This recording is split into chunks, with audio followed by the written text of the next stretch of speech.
नमस्कार. Growing students या YouTube चॅनलमध्ये पुन्हा एकदा तुम्हा सर्वांचे मनपूर्वक अभिनंदन. मित्रांनो, जर तुम्ही नवी मुंबई महानगरपालिका भरती 2025 मध्ये स्टाफ नर्स किंवा मिडवाईफ या पदासाठी तयारी करत असाल तर हा व्हिडिओ तुमच्यासाठी आहे. या व्हिडिओमध्ये आपण परीक्षेत वारंवार विचारले जाणारे मागील महत्त्वाचे प्रश्न पाहणार आहोत. तेही संपूर्ण विश्लेषण असं म्हणजे प्रश्न, ऑप्शन, त्याचं उत्तर आणि प्रश्नातील चारही पर्यायाचे संपूर्ण विश्लेषण. जर तुम्ही खरंच नोकरी मिळवायची ठरवली असेल तर हा व्हिडिओ तुमच्यासाठी गेम चेंजर ठरणार असणार आहे. त्यामुळे व्हिडिओ पूर्ण बघा, कारण शेवटी मी देणार आहे काही खास टिप्स आणि ट्रिक्स ह्या ज्या परीक्षेमध्ये भरपूर यश मिळवू शकता.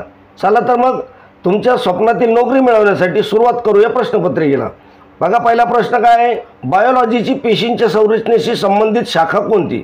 बायोलॉजीची पेशीच्या संरचनेतील संबंधित शाखा कोणती? बघा, चार पर्याय तुमच्या समोर आहे. विद्यार्थी मित्रांनो, या व्हिडिओमधून जेवढे प्रश्नाचे उत्तर तुम्हाला देता येत असतील तेवढ्या प्रश्नाचे उत्तर देण्याचा प्रयत्न करत चला आणि व्हिडिओला लाईक नक्की करा. बघा, हिस्टॉलॉजी आहे, सायटोलॉजी आहे, एम्ब्रायोलॉजी आहे आणि पॅलेंटोलॉजी आहे. तर योग्य उत्तर काय असेल याचं? तर या प्रश्नाचं योग्य आणि अचूक उत्तर आहे बघा पर्याय नंबर बी, सायंटॉलॉजी. सायंटॉलॉजी काय आहे? पेशीच्या संरचनेशी संबंधित शाखा आहे.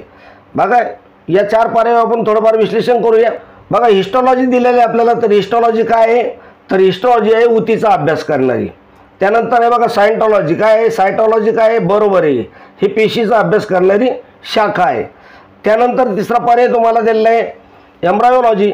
ही काय आहे? भ्रूण विकास करणारी शाखा आहे.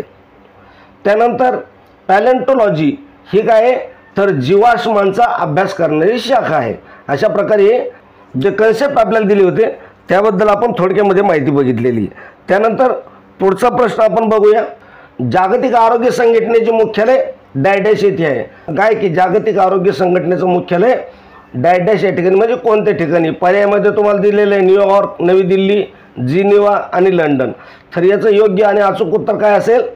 बघा, पर्याय नंबर सी, जिनिव्हा या ठिकाणी काय? जागतिक आरोग्य संघटनेचं मुख्यालय. मग न्यूयॉर्क या ठिकाणी काय आहे, नवी दिल्ली या ठिकाणी काय आहे आणि लंडन या ठिकाणी काय आहे हे आपण बघूयात. बघा, न्यूयॉर्क या ठिकाणी काय आहे? बघा, UN म्हणजे काय? युनायटेड नेशनचे काय आहे? मुख्यालय आहे. WHO मुख्यालय नाही आहे. नवी दिल्ली काय आहे? तर भारताची राजधानी आहे. त्यानंतर तुम्हाला वरती सांगितलं की जिनिव्हा काय? स्वित्झर्लंडमध्ये जी जिनिव्हा आहे हे काय आहे? WHOचं मुख्यालय म्हणजे जागतिक मुख्यालय इथं आहे. कुठं? जिनिव्हा या ठिकाणी. आणि त्यानंतर आपल्याला पर्याय दिला होता लंडन. तर लंडन काय आहे? UK मधील अन्य संस्था असू शकतात पण WHOचं मुख्यालय त्या ठिकाणी नाही आहे. त्यानंतर पुढचा प्रश्न आपण बघूया. रक्तदाब पाहण्यासाठी कोणत्या यंत्राचा उपयोग करतात? रक्तदाब पाहण्यासाठी यंत्र तुम्हाला दिलेले 4 प्रकारची यंत्र आहेत. विद्यार्थी मित्रांनो, अजूनपर्यंत तुम्ही जर आपल्या ग्रोइंग स्टुडंट्स या यूट्यूब चॅनलला सबस्क्राईब केलं नसेल तर आत्ता सबस्क्राईब करून घ्यायचं आहे. आणि व्हिडिओ आवडत असेल तर त्याला एक लाईक नक्की करायचे. उद्याच्या व्हिडिओचं नोटिफिकेशन पाहण्यासाठी बेल आयकॉनला ऑलवर सिलेक्ट करून ठेवायचं आहे. बघा, रक्तदाब पाहण्यासाठी कोणत्या यंत्राचा वापर करतात? ऑप्टोमीटर दिलेले आहे, थर्मामीटर दिलेले आहे आणि सिग्मोमीटर दिलेले आहे, ग्लायकोमीटर दिलेले. बघा, तर आपल्याला प्रश्न काय विचारलेला आहे? रक्तदाब पाहण्यासाठी कोणत्या यंत्राचा उपयोग करतात? तर त्याचं योग्य आणि अचूक उत्तर आहे पर्याय नंबर सी, सिग्मोमीटर या यंत्राचा काय वापर केला जातो. बाकीच्या कन्सेप्ट आपण बघूयात. ऑप्टोमीटरने काय मोजलं जातं? ऑप्टोमीटर असा यंत्र सामान्यतः वापरात नाही. त्यानंतर जे थर्मामीटर आहे तर थर्मामीटरनं काय होतं? तर ताप मोजण्यासाठी थर्मामीटरचा वापर केला जातो. त्यानंतर जे सिग्मोमीटर आहे हे काय आहे? रक्तदाब मोजण्याचं यंत्र आहे म्हणजे पर्याय नंबर सी या प्रश्नाचं योग्य उत्तर आहे. आणि ग्लायकोमीटर जे आहे तर हे याचं कार्य काय आहे? तर डोळ्यातील दाब मोजण्यासाठी हे ग्लायकोमीटर वापरतात. त्यानंतर पुढचा प्रश्न आपण बघूया. जीवनसत्व B12ला काय म्हणतात असं तुम्हाला विचारलेलं आहे. बघा, पर्यायामध्ये काय दिलेलं आहे? थायमिन दिलेलं आहे, पायरिडॉक्सिन दिलेले आहे, रायबोफ्लेविन दिलेले आहे आणि सायनोकोब्लामिन दिलेले आहे. तर जीवनसत्व B12ला देखील काय म्हणतात असं तुम्हाला प्रश्न केलेला आहे आणि त्याचं योग्य उत्तर तुम्हाला द्यायचं आहे. बघा, काय आहे? थायमिन, पॅरिडॉक्सिन, रायबोफ्लोविन, सायनोक्लोबिन. तर याचं योग्य उत्तर आहे पर्याय नंबर डी, सायनोकोब्लामिन. हे काय आहे? जीवनसत्व B12ला देखील म्हटलं जातं. त्यानंतर आपण कन्सेप्ट बघूया. मग थायमिन म्हणजे काय? तर थायमिन हे जे व्हिटॅमिन B1चं नाव आहे. त्यानंतर पायरिडॉक्झिन एक आहे, व्हिटॅमिन B6चं नाव आहे. त्यानंतर रायबोफ्लोविन एक आहे, तर व्हिटॅमिन B2चं नाव आहे. आणि आपल्याला जो प्रश्न विचारला आहे रायनोकोब्लामिन, हेच काय आहे, व्हिटॅमिन B12चे रासायनिक नाव आहे. त्यानंतर पुढचा प्रश्न आपण बघूया. प्रोसिजर करण्या अगोदर व नंतर हात धुण्याचा उद्देश काय? प्रोसिजर करण्या अगोदर व नंतर हात धुण्याचा उद्देश काय? बघा पर्याय काय दिले तुम्हाला, क्रॉस इन्फेक्शन टाळण्यासाठी, त्यानंतर फक्त हात धुण्यासाठी, हात मऊ होण्यासाठी. तर्क जरी लावला तरी अशा प्रश्नाचे उत्तर आपल्याला काढून घेता येते. प्रोसिजर करण्या अगोदर व नंतर हात धुण्याचा उद्देश काय आहे? हे बघा इन्फेक्शन टाळण्यासाठी. पर्याय नंबर ए हेच ह्या प्रश्नाचं काय उत्तर होणार आहे. बघा काय दिलेले, क्रॉस इन्फेक्शन टाळण्यासाठी. याचं उत्तर आहे काय की स्वच्छता राखण्यासाठी व संसर्ग रोखण्यासाठी हे महत्त्वाचं आहे. प्रोसिजर करण्या अगोदर आणि केल्याच्या नंतर हात धुणे गरजेचं आहे. त्यानंतर फक्त हात धुण्यासाठी म्हटलं तर हा हेतू स्पष्ट होत नाही. त्यानंतर हात मऊ होण्यासाठी चुकीचा हेतू आहे आणि आग कमी करण्यासाठी अतार्किक कारण आहे किंवा याच्यात काही तर्क नाही आहे. पुढचा प्रश्न आपण बघूया.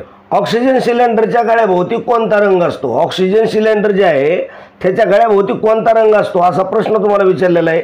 आणि पर्यायामध्ये निळा, लाल, पांढरा, पिवळा असं दिलेलं आहे. तर योग्य आणि अचूक उत्तर या प्रश्नाचं काय येईल? ऑक्सिजन सिलेंडरच्या गळ्याभोवती कोणता रंग असतो? तर पांढरा रंग. पर्याय नंबर सी हे या प्रश्नाचं योग्य उत्तर येईल.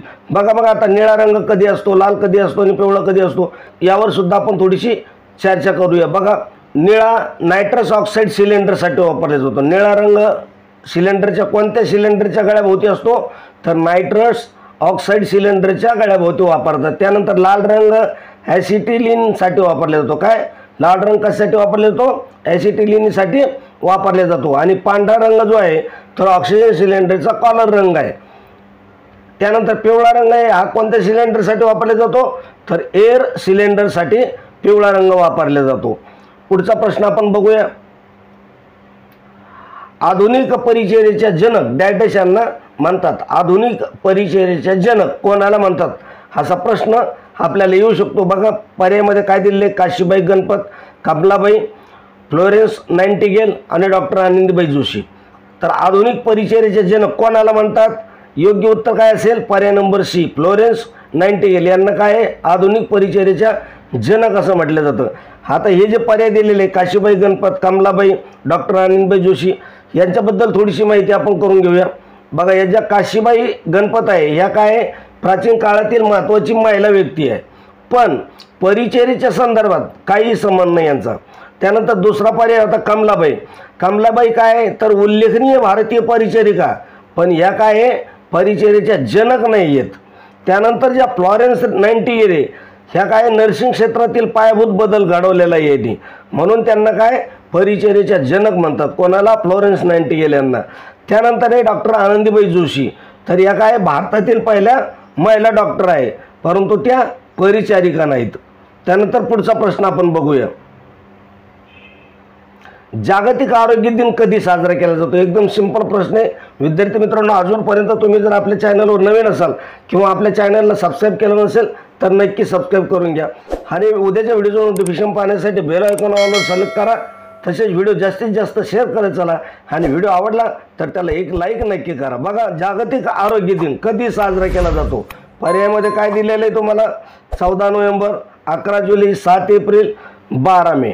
योग्य उत्तर काय असेल? 7 एप्रिल या प्रश्नाचं योग्य उत्तर असेल. तर बघा 14 नोव्हेंबर काय, 11 जुलै काय, 12 मे काय याच्यावर सुद्धा आपण काय करू चर्चा करूया. हे बघा 14 नोव्हेंबर काय बालदिन. 14 नोव्हेंबरला काय बालदिन साजरा केला जातो. तसेच जागतिक मधुमेह दिन सुद्धा त्या ठिकाणी काय साजरा केला जातो. जे 11 जुलै हा पर्याय तर हा काय जागतिक लोकसंख्या दिवस म्हणून साजरा केला जातो. 11 जुलै काय जागतिक लोकसंख्या दिवस म्हणून साजरा केला जातो. त्यानंतर 7 एप्रिल आपल्याला दिलेला आहे, तर हा दिवस काय WHO स्थापनेचा दिवस आहे आणि त्या दिनानिमित्त दरवर्षी आरोग्यविषयक जनजागृतीसाठी हा दिवस काय साजरा केला जातो.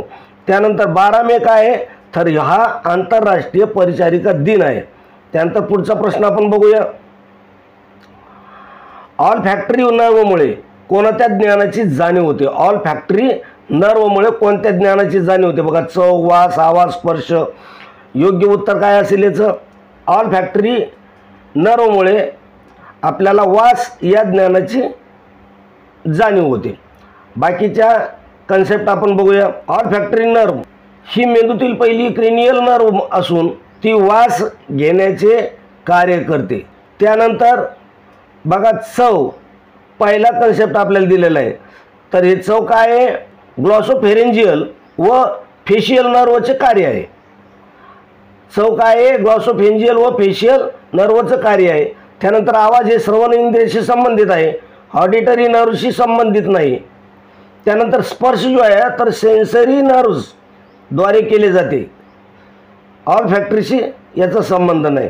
पुढचा प्रश्न आपण बघूया. पाठीच्या कानाचा अस्थिभंग झालेल्या रुग्णास कशावर झोपवतात? असा हा प्रश्न तुम्हाला विचारलेला आहे. सर्वांना या प्रश्नाचं उत्तर द्यायचे.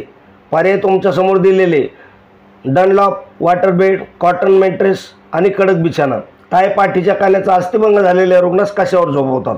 तर कशावर झोपवले जाईल? बघा, पर्यायापैकी पर्याय नंबर डी हे या प्रश्नाचं योग्य उत्तर येईल, कडक बिछाना. बघूया आपण याबद्दल थोडीशी माहिती. कडक बिछाना व्हर्टिब्युलर फ्रॅक्चर असलेल्या रुग्णासाठी अत्यंत आवश्यक असतो, कारण त्यामुळे पाठीचा आधार योग्य राहतो आणि वाकणे, चळणे टळते.